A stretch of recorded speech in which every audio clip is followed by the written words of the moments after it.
Dawn leaks دو اعلامیے اور ملاقات general Bajwa سے۔ تحریر عرفان صدیقی۔ طرفہ تماشا یہ تھا کہ نام نہاد ڈان لیکس اور 7 رکنی تحقیقاتی کمیٹی اس وقت بنی جب پرویز رشید کی برطرفی کو 9 دن اور ڈان لیکس نامی شوخ چشم حسینہ کو اپنی چھب دکھائے 1 ماہ ہو چلا تھا۔ جنرل ریٹائرڈ عامر رضا خان اس کے سربراہ تھے۔ سیکرٹری اسٹیبلشمنٹ طاہر شہباز، پنجاب کے محتسب اعلیٰ نجم سعید، ڈائریکٹر FIA عثمان انور، انٹیلیجنس بیورو کے ایک نمائندے کے علاوہ ملٹری انٹیلیجنس کے بریگیڈیئر کامران خورشید اور ISI کے بریگیڈیئر نعمان سعید بھی اس عزت مآب کمیٹی کے رکن تھے۔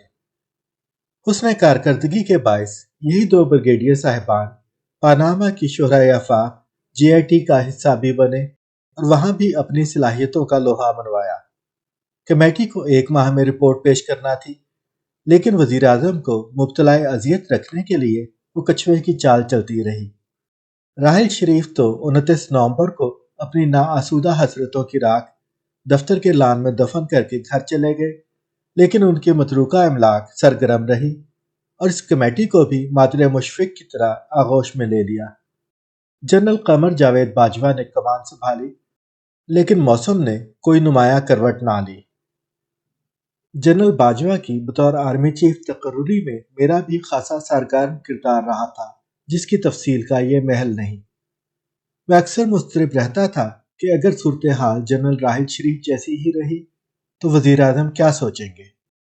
ان دنوں تو نہیں، لیکن اب وہ اکثر شگفتگی میں لپٹی لطیف سی چٹکی ضرور لے لیتے ہیں اور میں بے دلیل سا ہو کر رہ جاتا ہوں۔ اسی نفسیاتی خلجان کے زیر اثر میں نے 21 مارچ 2016 کو جنرل باجوہ کے سٹاف افسر کو پیغام بھیجا کہ مجھے چیف سے ملنا ہے۔ فوراً ہی اگلے دن شام 6 بجے کا وقت طے ہو گیا۔ 22 مارچ کی اس طویل ملاقات کا کوئی قابل ذکر حاصل نہ تھا۔ جنرل باجوہ کا کہنا تھا کہ سر اب تو کمیٹی میں سب کچھ طے پا گیا ہے، میں ہرگز وزیر اعظم کو پریشان نہیں دیکھنا چاہتا۔ یہ معاملہ تو مجھے ورثے میں ملا ہے۔ جس دن پرویز رشید کو فارغ کیا گیا اسی دن یہ معاملہ ختم ہو جانا چاہیے تھا۔ مجھے تو یہ بتایا گیا ہے کہ کمیٹی بنانے اور معاملہ انجام تک پہنچانے پر اصرار چودھری نثار علی نے کیا تھا۔ آج کم و بیش 7 برس بعد جنرل باجوہ نے یہی بات صحافی شاہد میتلا کو بتائی ہے کہ چودھری نثار نے کہا تھا کہ ہمیں ڈان لیکس کو منطقی انجام تک پہنچانا ہے۔ میں نے ملاقات کی تفصیل وزیر اعظم کو سنائی تو وہ خفگی اور آزردگی سے بوجھل لہجے میں بولے، دیکھیں صدیقی صاحب، یہ حال ہے۔ وزیر اعظم کا جو آئین کے تحت ملک کا چیف ایگزیکٹو کہلاتا ہے، لیکن اپنی مرضی کی کابینہ بھی نہیں بنا سکتا۔ ہم جانے کیا کیا کچھ برداشت کرتے رہتے ہیں۔ ایک اخباری خبر جو نہ جانے کہاں سے آئی، حکومت کے خلاف چارج شیٹ بنا دی گئی ہے۔ اسی لیے میں کہتا ہوں کہ وزارت عظمیٰ ایک طرح کی نوکری بن کر رہ گئی ہے۔ سر جھکا کر ہر جائز ناجائز مانتے رہو تو ٹھیک، ورنہ رائی کا پہاڑ بنا کر وزیر اعظم کو کٹہرے میں کھڑا کر دیا جاتا ہے۔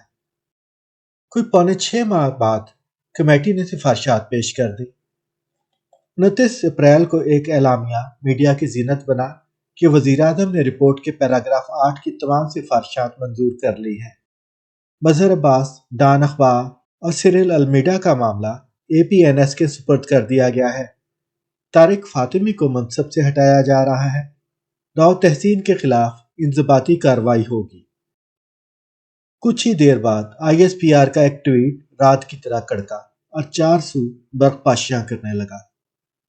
فوج کے محکمہ تعلقات عامہ نے بسط تمکنت اعلان کیا کہ سرکاری اعلامیہ نامکمل ہے اور انکوائری بورڈ کی سفارشات سے مطابقت نہیں رکھتا، سو نوٹیفیکیشن مسترد کیا جاتا ہے۔ Notification is rejected.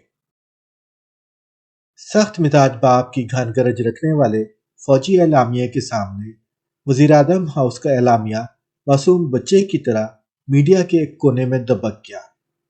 نفسیاتی خلجان ہی کے زیر اثر میں نے فیصلہ کیا کہ فوری طور پر آرمی چیف سے مل کر اس آگ کو ٹھنڈا کیا جائے۔ وزیر اعظم کسی سیاسی جلسے کے لیے اکاڑا میں تھے۔ بسد مشکل ان سے رابطہ ہوا۔ سٹاف افسر نبیل ایوان کے ذریعے پیغام آیا کہ آپ جو مناسب سمجھتے ہیں کریں۔